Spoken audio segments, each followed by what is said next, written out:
Hello दोस्तों, आज मैं ऐसा टॉपिक लेकर आया हूँ जो कि आप थोड़ा सा समझने में टाइम लगेगा। शून्य की यात्रा। शून्य की यात्रा कैसे करते हैं हम लोग? जो जिसने भी शून्य का यात्रा किया, जिसने भी प्रैक्टिस किया, वो अपने आप में खो गया। अर्जुन एक 27 साल का युवा था। उसकी ज़िंदगी बाहर से देखने में एकदम परफेक्ट, दिल डॉल, हैंडसम, सभी चीज़ से परिपूर्ण था। अच्छी नौकरी, बड़ा घर, लग्जरी कार, लेकिन भीतर ही भीतर वह खोखला था। एकदम चिड़चिड़ापन महसूस करता था, जिसे शब्दों में बयान नहीं कर सकता। हर रात सोने से पहले उसके मन में यही सवाल उठता, क्या यही ज़िंदगी है? इसी को अच्छी ज़िंदगी बोलते हैं? एक दिन ऑफिस में उसे पैनिक अटैक आया। दिल की धड़कन तेज, सांस अटकने लगी और पूरी छटपटाहट के साथ वो गिर गया। डॉक्टर आया और डॉक्टर ने कहा, अर्जुन तुम्हें स्ट्रेस है, तुम बहुत टेंशन में रहते हो, तुम्हें मेडिटेशन की ज़रूरत है, तुम्हें योगा करने की ज़रूरत है, तुम ध्यान थोड़ा सा लगाया करो। अर्जुन ने बोला, ध्यान ये तो बूढ़ों का काम है, एक मैं कोई साधु संत थोड़ी हूँ जो ध्यान करूँ। लेकिन अंदर की बेचैनी इतनी बढ़ गई कि उसे किसी न किसी तरह से उसे शांति चाहिए था, उससे उसको छुटकारा मिलने की ज़रूरत था। तो किसी ने उसे बोला कि जाओ किसी अच्छे साधु से मिलो, अच्छे संत से मिलो जो मेडिटेशन और ध्यान के बारे में बता सकें। वो सोचा चलो हिमालय की तरफ चलते हैं, कोई अच्छा सा साधु मिल जाए, कोई अच्छे से हमें बताने वाले मिल जाए जिससे मैं जानकारी ले सकूं। वो एक छोटे से गांव हिमालय के साइड में पहुंचा। वहाँ एक साधु मिले जिनका नाम था स्वामी वासुदेव। उम्र करीब 65 साल, लेकिन आंखों में अजीब सी चमक, चेहरे पे अजीब सा तेज। वो देखा तो देखते ही रह गया अर्जुन। अर्जुन ने उनसे कहा, मुझे शांति चाहिए, क्या इधर शांति मुझे मिल सकती है? मेरा मन बहुत अशांत है। स्वामी मुस्कुराए, मन शांत नहीं होता बेटा, उसे देखना होता है। ध्यान करना सीखो, तब जाके तुझे कहीं अपने आप में शांति मिलेगी। अर्जुन ने पूछा, ध्यान क्या है? ध्यान किसको कहते हैं? ध्यान कैसे किया जाता है? स्वामी बोले, ध्यान कोई तकनीक नहीं है, यह जीवन जीने की एक कला है। यह तुम्हारे भीतर की सोच को समझने और अंत में उसे पार करने की यात्रा है। उसी को ध्यान कहते हैं। अर्जुन ने पहला दिन ध्यान करने की कोशिश की, आंखें बंद, लेकिन मन में चल रहा था ऑफिस की पूरी प्रोजेक्ट, गर्लफ्रेंड से झगड़ा, बचपन की यादें, खाने पीने की पूरी यादें उसे उसी समय याद आ रहे थे। वह चिढ़ सा गया, मेरे दिमाग में तो और ज़्यादा शोर हो रहा है। मैं ध्यान के लिए बैठा हूँ और दिमाग में आलतू फालतू चीज़ें आ रही है, इसी को क्या ध्यान बोलते हैं? स्वामी ने हंसते हुए कहा, बहुत अच्छा, तुमने पहली बार अपने दिमाग का असली चेहरा देखा है। यही सभी का चेहरा होता है जो उन्होंने छुपाए रखा है।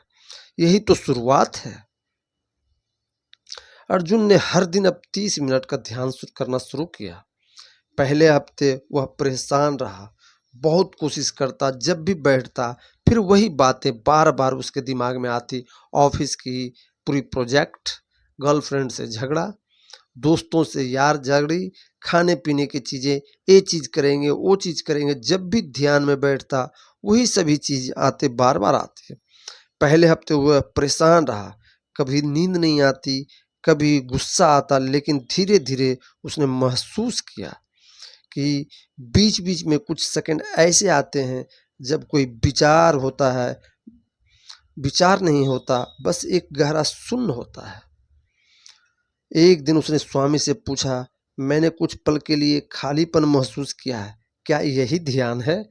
स्वामी बोले, ध्यान वो नहीं जो तुम सोचते हो, यह वो है जब तुम सोचना छोड़ देते हो और सिर्फ होते ही तुम हो। तुम आप जब भी बैठोगे तो कुछ मन में नहीं आएगा, खालीपन रहेगा, बस शांत रहेगा। सभी चीज़ें एक दूसरे से देखते रहोगे और उसी में अपने आप में मगन रहोगे। 3 महीने के अभ्यास के बाद अर्जुन बदलने लगा। अब उसे छोटी छोटी चीज़ों से खुशी मिलने लगी। सूरज की उसे बहुत सी अब चीज़ें बहुत पसंद आने लगी। सूरज की रोशनी, पक्षियों की आवाज़, हवा का झोंका और एकांत में बैठना। किसी के साथ ना बैठना, चुपचाप एकांत में बैठा रहता, अपने आप में मगन रहता, किसी से ना बोलना, किसी से ना चालना। उसके दोस्त ने फोन पर पूछा, तुम इतना शांत कैसे हो गए अर्जुन? तुमको क्या हो गया? तुम किधर गए थे? कुछ तो बताओ। किधर मेडिसिन किया? किधर ध्यान लगाया? अर्जुन ने कहा, मैंने बाहर की दुनिया को बदलना बंद कर दिया है और अंदर की दुनिया को देखना शुरू किया है। इसी को ध्यान कहते हैं। जो अंदर की दुनिया को देखे, जो अंदर की दुनिया को समझे, उसे ही अपनापन, उसे अपनत्व कहते हैं। उसी को ध्यान में लीन कहते हैं।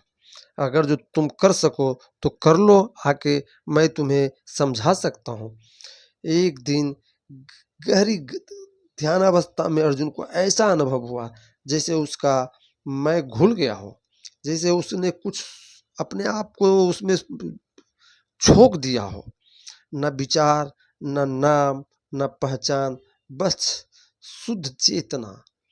जैसे अंदर ही अंदर उसे कुछ दिखाई दे रहा हो, जैसे सब चीज उसने भूल गया हो। उस भागता हुआ, दौड़ता हुआ वो अपने गुरु के पास गया और बोला कि मुझे लगा जैसे मैं हूं ही नहीं, मैं सब कुछ हूं और कुछ भी नहीं। स्वामी ने उसकी आंखों में देखकर कहा, अब तुमने ध्यान का स्वाद चख लिया है। ध्यान तुम्हें तुम्हारी वास्तविकता से मिला रही है, जो शब्दों में पड़े है, जिसे कोई समझ नहीं सकता। जो इस चीज को जानता है वही इस चीज को समझ सकता है। अब तुम बारीकी से बारीकी हर चीज को बहुत ध्यान से देखोगे और बहुत ध्यान से इस चीज को समझोगे। सभी दोस्त उसे उत्साहित होने लगे, बोलने लगे, मुझे भी सिखाओ, मुझे भी सिखाओ। उन्होंने बोला, अर्जुन ने बोला, कोई ये दवा नहीं है जो तुम एक दिन में सीख जाओगे। धीरे धीरे प्रैक्टिस करोगे, धीरे धीरे अनुभव करोगे, तब कहीं जाके तुम्हें इसमें रुचि आएगी, तब जाके तुझे कहीं इसमें जाके मन लगने लगेगा। अगर जो तुम लोग में हिम्मत है, तुम लोग कोशिश कर सकते हो, अन्यथा तुम्हें शुरुआत में तो ऐसा लगेगा जैसे ये बोझिल सी चीज ये है क्या, जिससे हम अपने आप को परे कर सकते हैं। ध्यान कोई जादू नहीं है, यह एक अभ्यास है। अभ्यास निरंतर करने से अपने आप को बदल सकते हो। आज तक दुनिया में जितना भी चीज आपने देखा होगा वो उससे परे मिलेगा आपको। मन को रोकने की नहीं, समझने की प्रक्रिया जिसको ध्यान कहते हैं। ध्यान से हम बाहर के दौर में नहीं, भीतर की शांति में बिताते हैं। हर इंसान के भीतर अपार शांति और प्रेम का सागर है। बस आंखें बंद करके उसे देखने की जरूरत है। यह कहानी आपको कैसी लगी, आप हमें कमेंट में जरूर बताएं। धन्यवाद।